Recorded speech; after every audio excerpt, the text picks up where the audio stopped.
एक federal government का core concept इनके यूनियन और स्टेट्स के बीच में पावर का एक क्लियर डिस्ट्रीब्यूशन होता है और फेडरल गवर्नमेंट के इसी फीचर को, इसी एलिमेंट को भारत में भी अपनाया गया है, जहां पे यूनियन और स्टेट्स के बीच में क्लियर डिस्ट्रीब्यूशन, एक क्लियर सेपरेशन किया गया है पावर का। तो आज हम इसी पार्ट 11 के अंतर्गत legislative relation between centre and state पढ़ेंगे। तो आइए आराम से प्रारंभ करते हैं।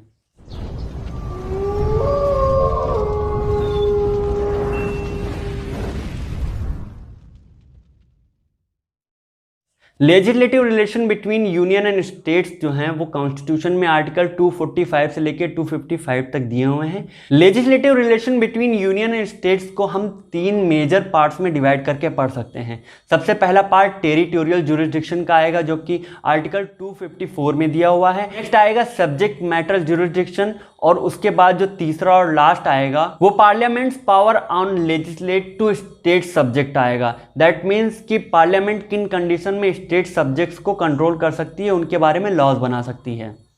टेरिटोरियल जुरिस्डिक्शन के अंतर्गत 3 पॉइंट्स आते हैं, जिनमें सबसे पहला पॉइंट ये कहता है कि जो पार्लियामेंट है वो पूरे भारत के लिए या भारत के किसी एक भाग के लिए लॉज बना सकती है। दूसरा पार्ट ये कहता है कि जो स्टेट लेजिस्लेचर है वो अपने पूरे स्टेट के लिए या स्टेट के किसी एक पार्ट के लिए लॉज बना सकती है। तीसरे पॉइंट के अंतर्गत इंडियन पार्लियामेंट को कुछ एक्स्ट्रा टेरिटोरियल जुरिस्डिक्शन मिला हुआ है, जहाँ पे वो इन 2 पॉइंट्स के रहते हुए एक ऐसा लॉ बना सकती है जो प्रॉपर्टी के सिलसिले में इंडियन सिटीजन्स के ऊपर पूरे ऑल ओवर द वर्ल्ड में लागू हो सकता है। और इसी पॉइंट को हम टेरिटोरियल नेक्सस के नाम से भी जानते हैं। Next point subject matter jurisdiction का आता है, जहां पे 7th शेड्यूल के अंतर्गत लिस्ट 1, लिस्ट 2 एंड लिस्ट 3 के अंतर्गत स्टेट, यूनियन और बाकी के सब्जेक्ट्स को क्लासिफाई किया गया है।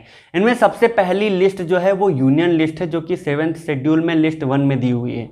इनमें कुल मिला के 97 सब्जेक्ट्स हैं जो कि नेशनल इंपॉर्टेंस के हैं, जिनमें सबसे पहला डिफेंस, फॉरेन अफेयर्स और बैंकिंग, करेंसी, इनसे रिलेटेड सब्जेक्ट्स आते हैं। नेक्स्ट क्लासिफिकेशन स्टेट लिस्ट के बारे में, जिसमें 66 सब्जेक्ट आते हैं। ये स्टेट और लोकल इंपॉर्टेंस के होते हैं, जिसके अंतर्गत public order, police, sanitation, public health, ये सब चीजें आती हैं जो कि एक लोकल स्टेट के डेवलपमेंट के लिए आवश्यक होती हैं। और नेक्स्ट जो पॉइंट आता है, नेक्स्ट लिस्ट कंकरेंट लिस्ट है, जिसके अंतर्गत 47 सब्जेक्ट्स दिए हुए हैं जो कि कॉमन इंटरेस्ट के होते हैं, और इन दोनों पे ही लॉज बनाने का अधिकार स्टेट और यूनियन को बराबर मिला हुआ है। लेकिन अगर इन दोनों में किसी लॉ से रिलेटेड कोई कॉन्ट्राडिक्शन की सिचुएशन आती है तो उसमें स्टेट की जगह पे यूनियन लॉज को ज़्यादा प्रेफरेंस दिया जाएगा। इसके अंतर्गत criminal law and procedures, civil procedures, marriage, divorce और पॉपुलेशन कंट्रोल जैसे सब्जेक्ट्स आते हैं। और इन 3 लिस्ट के अलावा भी एक लिस्ट ऐसी दी हुई है जिसे हम रेसिड्यूरी लिस्ट के नाम से जानते हैं। ये वो सब्जेक्ट्स इसके अंदर आते हैं जो कि इन तीनों ही लिस्ट में नहीं दिए हुए हैं, और इन पर लॉ बनाने का अधिकार यूनियन को दिया गया है। और अब आते हैं हम अपने तीसरे पॉइंट पे, जो कि पार्लियामेंट के उन पावर्स के बारे में है जिनके अंतर्गत पार्लियामेंट स्टेट सब्जेक्ट के ऊपर लॉज बना सकते हैं। इसमें सबसे पहला पॉइंट ये है कि आर्टिकल 249 के अंतर्गत कहा गया है कि अगर राज्यसभा एक स्पेशल मेजोरिटी जो कि 2/3 होती है, उसके थ्रू एक एक रेजोल्यूशन पास कर दे कि कोई सब्जेक्ट जो कि स्टेट लिस्ट में है वो नेशनल इंपॉर्टेंस का है, तो उस पर पार्लियामेंट लॉ बना सकती है।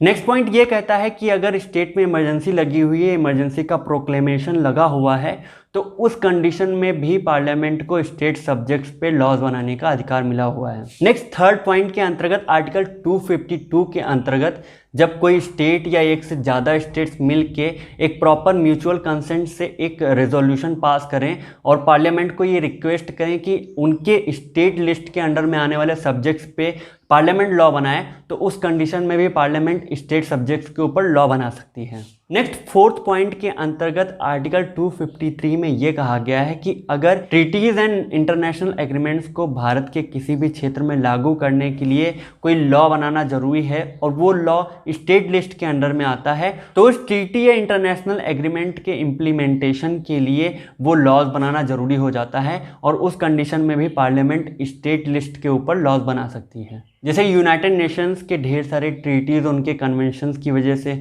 और जेनेवा कन्वेंशंस की वजह से ढेर सारे लॉज जो प्रोविजंस हैं वो स्टेट लिस्ट में आते थे, फिर भी पार्लियामेंट ने उन पे लॉज बनाए। और सबसे लास्ट पॉइंट ये कहता है कि अगर स्टेट में कॉन्स्टिट्यूशनल मशीनरी फेल हो गई है, ये कॉन्स्टिट्यूशन के अकॉर्डिंग चलने में अनेबल है, असमर्थ है, उस कंडीशन में जब स्टेट में इमरजेंसी लगेगा तो सारा का सारा लॉ मेकिंग राइट जो है वो यूनियन के पास चला जाएगा और जिसको पार्लियामेंट एक्सरसाइज करेगी। दैट मीन्स उस कंडीशन में स्टेट लिस्ट के अंडर आने वाले सारे सब्जेक्ट्स पे लॉ बनाने का अधिकार पार्लियामेंट को मिल जाता है।